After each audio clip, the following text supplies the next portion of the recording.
This is Weltkrieg from SBW Games. We are playing the Eastern Front duration game, possibly bringing in the Italians, or I've got set up over there. We'll try and bring in Salonika and Gallipoli as well, if that's possible. This is the situation at the end of September 1914. Look at the Serbian front first. The Serbians have pushed quite deep into Montenegro. Sorry, the Austrians have pushed quite deep into Montenegro. They've also taken a little bit of Serbia here down this area, but there's been a lot of fighting in the area of open ground. Both sides exchanging quite a few casualties, but the main thing now is the Serbians are sort of counter-attacked, and they've actually crossed the Austrian border in a couple of places.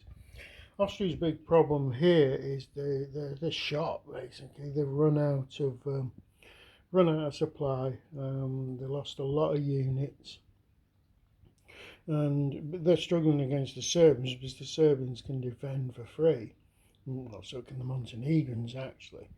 So it makes them a tough nut to crack, particularly in areas where the terrain is really bad. There's also a little bit of entrenching going on here. You'll see some trenches forming up at the start of the next turn. So all in all, at the moment, Austro-Hungary is pretty much static on the defence there in Serbia, Montenegro. They're not really, the Serbians aren't really in a position to do a lot about it, because the supply points they've got are really precious, and their army's not very strong either. So it's sort of quietened down a bit. If we look on the Galatian front, we come all the way up into this area. Now the German units who moved into Lodz, they shouldn't really have done that, because there's a rule that says this group of units should have actually stayed in contact with the Austrian First Army. I didn't bother correcting that, and I'll leave it now. It doesn't have any great impact on the game. So what's happened here is a new Russian HQ's appeared as a reinforcement, and there's a couple of units pressing the Germans around Lodz. Lodz isn't tenable, to be quite honest. We've got a cat coming in, out of the way, bus. I've lost my train of thought for a minute. Yeah, there's some of these Russian blue units here. These are special Opolcheni. I don't even know I can pronounce it. I'm not really sure what they are, but they're like brigades.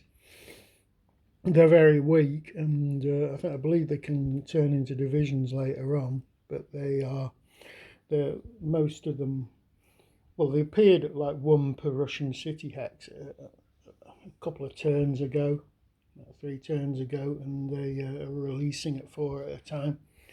There's a couple of them in the area. There's still some in the Warsaw area here. In terms of the rest of Galicia, the Russians have pushed the Austrians completely out of Russian Galicia and crossed the border. Not so much here, but they've definitely extensively crossed the border around here, and they're pushing on to the boundaries of Lemberg. Lemberg should fall in a couple of days. Can't see how it won't. The Russians' big problem again is they've pretty much shot and used all their supply. The same for the Austrians. They've pretty much run out of supply. One things that we are seeing now is replacement units are starting to appear. Russian, German, Austrian. We've also got the rail units. Railways are up and working now.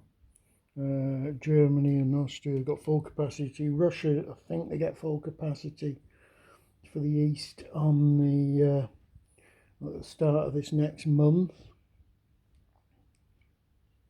If we go further north up the front, We've got the Russian Second Army's pushed fairly deep into Germany here, East Prussia, but they're having trouble making any further progress. They've got a slight amount of supply, but not much. Russian First Army's pushed very deep now into East Prussia, but they are shot in terms of supply. Now, one thing that will be happening is supply units, supply points will start to appear in the next few turns.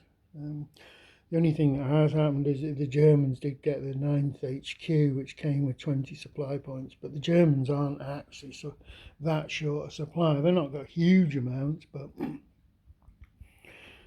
they've really been on the defence all the time and only launched a couple of minor sort of spoiling counterattacks. So all in all, the pressure is really building on the Austrian army. They've got to halt the actual retreat in Galicia. How far the retreat would go, you've got Chemsel here, this fortress, which is pretty important.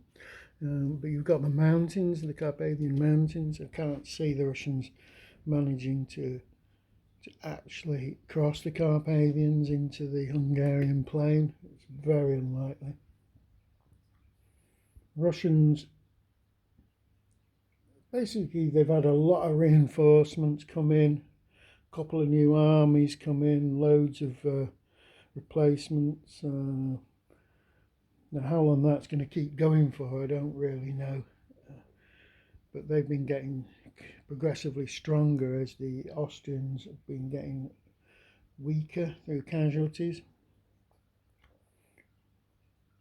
And that's it for the moment. That's the situation at the end of September.